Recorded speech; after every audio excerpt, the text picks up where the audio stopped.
welcome plumbers. Thank you for coming back again to another podcast from the Plumbing Webmasters. My name is Madison. I'm Amberlyn. And we are here to talk about a different subject than we normally would cover. We're going to try to humanize Google today. But Madison, how do we humanize Google? Yes. Google often seems like a corporate gelatinous blob of technology that just exists and also dominates search results for 90% of the web. Right. Yet it's something that the internet would not be the same without, and business marketing would not be the same without. At all. I think last episode we quoted that it was about 90% of all searches are on Google. Yes.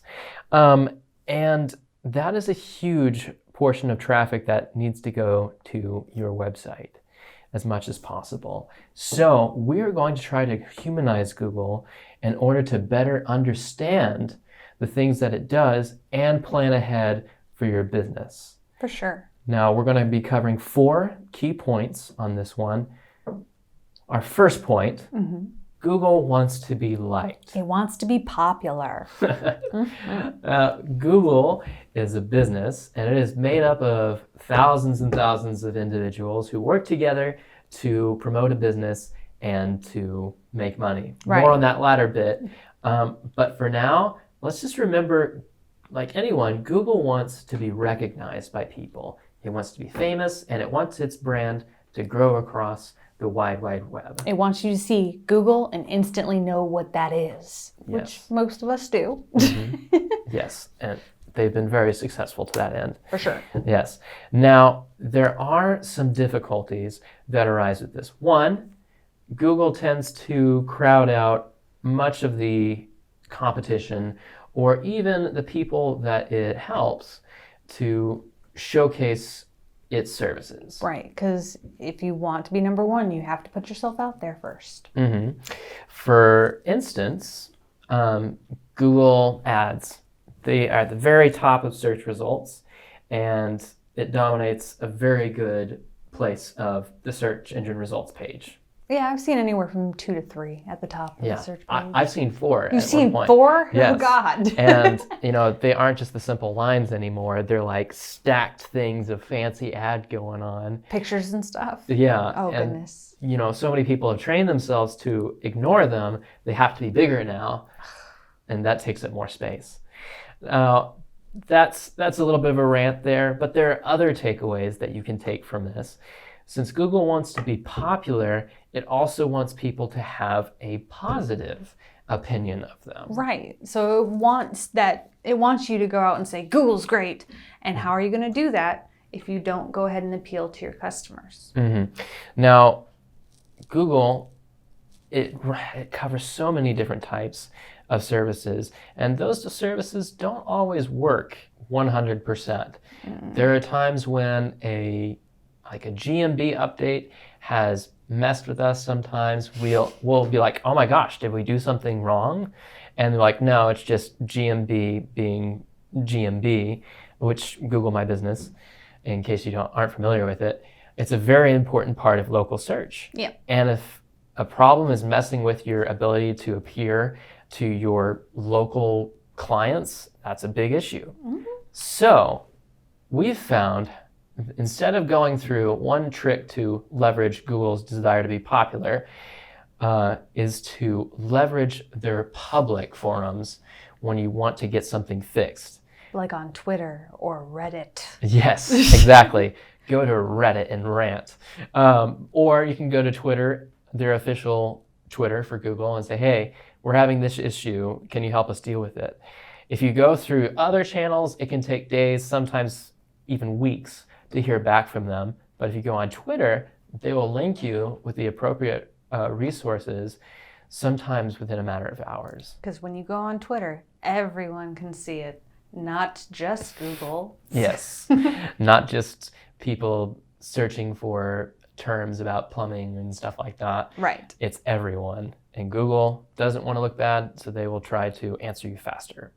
So our key takeaway from the fact that Google wants to be liked is that you can leverage it by going on to a public forum whenever you have a problem. Right. If you want to get quick results, go to Twitter, go to Reddit, and ask about it there. You'll probably get results A little bit faster than if you email. so much faster. Yes. Way fast. Yes. So let's break into our point number 2 here. Google has a moral code, or at least a way they prefer things to be done. Wouldn't you say, Amberlynn? I would. It very much likes to reward people that do well, but at the same time, if it sees something that it considers deceptive or a little bit not up to its code of ethics, it does go ahead and take away points from those people. Now, that might take the form of a manual penalty where your listing actually gets taken away. That has cost some people millions of dollars. Yikes. I was listening to a story from Jason and Nolan the other day, and they said that a guy got punished and he lost, I think it was 60-something% of his business, and that was like $3 million Oh my a God. year in revenue. It was a crazy thing. So manual penalties and are for deceptive practices. However, Google's moral code also just kind of covers the way it likes things to be done.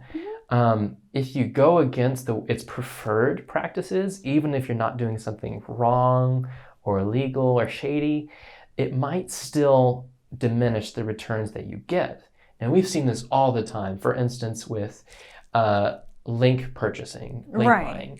buying. Used to be people would buy hundreds, thousands of backlinks to their website to try to improve their results. And that was the way authority was measured. Right. And Google genuinely likes it when you do build links, but naturally. Naturally, right. Not thousands of fake links, but real authentic links that show people really like your content. Right. And that's what Google wants. They say over and over again, make great content for your consumers.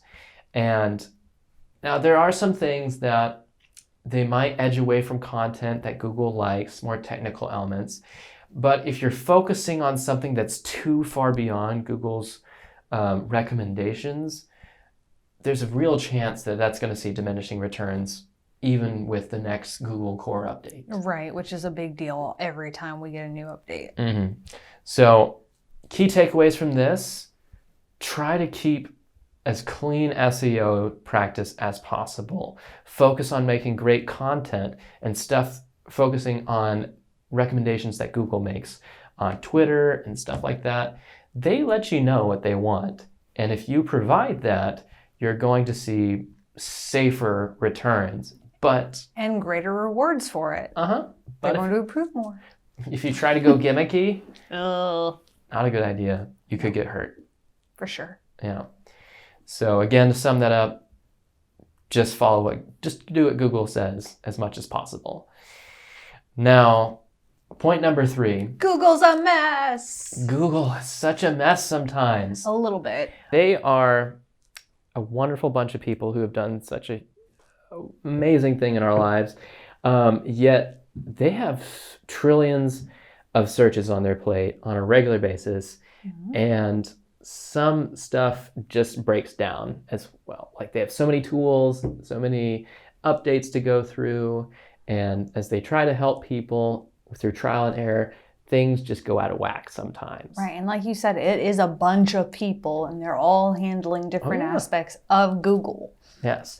Now, even with the thousands of people that Google employs, there's still trillions of searches, like we said, that they're dealing with on a regular basis, and they can't handle all of that. No. So it's not unusual for plumbers to see stuff happen with their website. They're like, hey, what happened? And we're like, the Google Core update. Don't worry.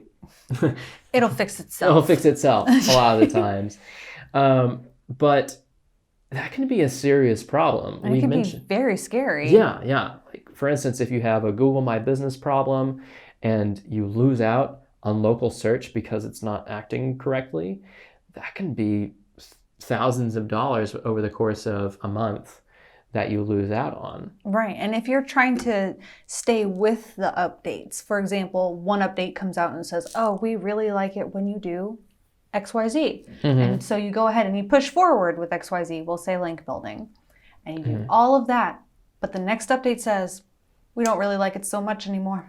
And everything crashes. It's just how Google is, and it's a mess. So you have to take everything Google says in its update notes with a grain of salt. A little bit. I mean, this last update, just a few days ago, it affected rankings. Great for us, thankfully. Oh, yes. But for other people, they had drops in rankings.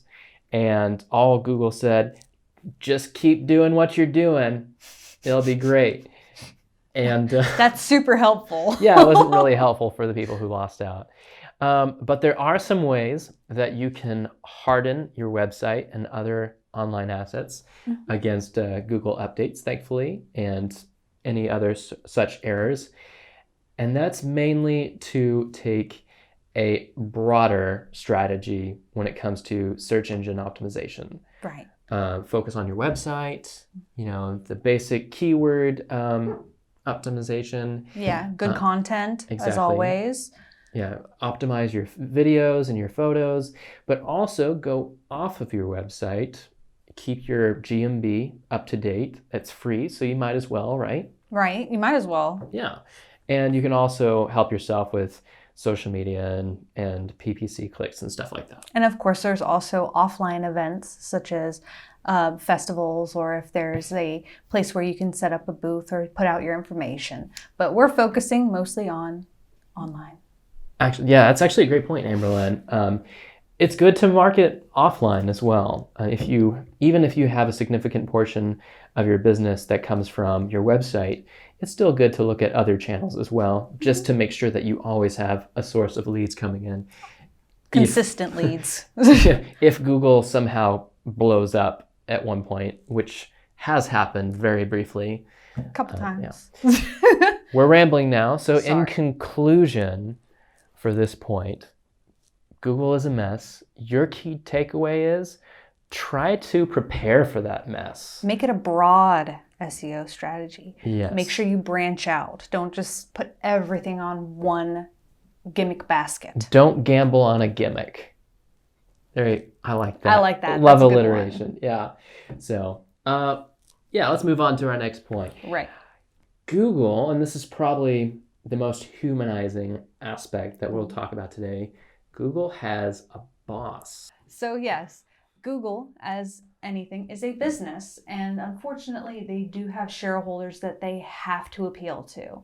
They have people that are looking for them to get their products out there, to make them money, and as such, they're going to want those shareholders to be happy at all times. Yeah, I have to say this one humanizes Google more than any of the other points that we've dealt with, I think. The fact that they just have to focus many a times on stuff that they don't necessarily, maybe they'd rather help with consumer search experience, right, or how well businesses are catered to. So many times they have to focus on the elements that drive revenue, such as ads taking up more space online, which reduces how many spaces we have for ranking organically. Which is further complicated by the features that they use these days, which in all fairness help the consumers, but don't always help the people who are getting kicked to page 2. No. Because fewer listings. It's very disappointing. Yes. So like anybody, Google is going to try to make money, and they are a business. But if we can remember that Google is a business, we can plan ahead and try to keep within the confines of the thing Google likes. So using GMB, we can take full advantage of that, knowing that Google isn't going to harp on their own product, their own brand. GMB is a wonderful tool, and it's free. So you can use that without worrying about it going away. Whereas if you try to use some other tool that's not necessarily created by Google, that tool could see diminished returns, kind of like we were talking about earlier, and edge away that traffic from your website. Which is no good for you. Yes. So in conclusion, Google is a business, and businesses like it when you make them money and use their products. So try to remember to do that as much as you can when you're optimizing. Now, we've covered 4 whole points today, and hopefully you feel that Google is a little bit more human in your eyes. Let's re-summarize real quickly, and then we can close. Okay. You've been listening for a while, so thank you. Now, reality number 1, Google wants to be liked. Right. So they want to go ahead and make you happy in the end. They want you to use their services. As such, reach out on the big platforms like Twitter, where you can be heard, to get your problem resolved. It's a public forum, and it will make them look good by responding to you quickly. Point number 2, Google has a moral code. They have a way they like things done, and not only do they frown on practices that might be considered shady or deceptive, they also just prefer it when you do things like they ask you to. And now that might cause some friction for us if we try to optimize another way, but it just makes things easier to focus on things like great content, great authentic links, stuff like that. That's what Google wants you to do. Reality number 3, Google can be a real mess sometimes. That's for sure. So with their updates and everything that's going on, it's more important to make sure you have that broad SEO strategy so that no matter what storm comes in, your website can weather it.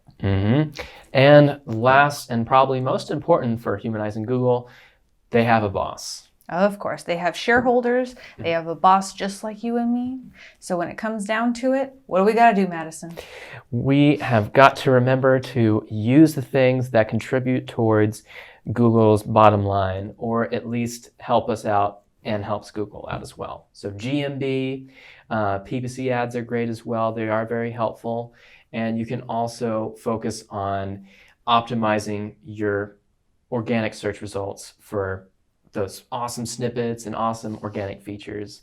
We'll have to talk about that. Oh yeah, for sure. Yeah, in an upcoming podcast. They're really cool. Yeah, so. They're really helpful. They're just not always convenient. Yeah. All right, key takeaways. Amberlyn, what do you think is the most important thing that a plumbing professional could take away? Key takeaway, again, would be that broad SEO strategy, optimizing for multiple channels, and making sure that you realize that you have a way to get with Google and make sure that what you want to happen happens. Not necessarily improve your ranking all the time, but to get all your issues resolved. That's a very good point. I would say for me, my most important point is to build a great foundation for your SEO. Don't gamble on a gimmick or any single one thing that seems like a great, even bleeding edge idea. Focus on doing a broad, healthy strategy overall. That means covering your website optimization, as well as your GMB, your link building, and your citations. Stuff that we talk about all the time here at Webmasters. And if you need help with that, we're always here at Plumbing Webmasters. Always. There's our little plug. And we want you to be successful. So make sure to remember that Google is a body of human individuals, just like any other business. And you'll be able to plan a little bit better ahead in the future. Yes, for sure. I think that about covers it. Yeah, I think so. Thanks for listening in, y'all. See you next time.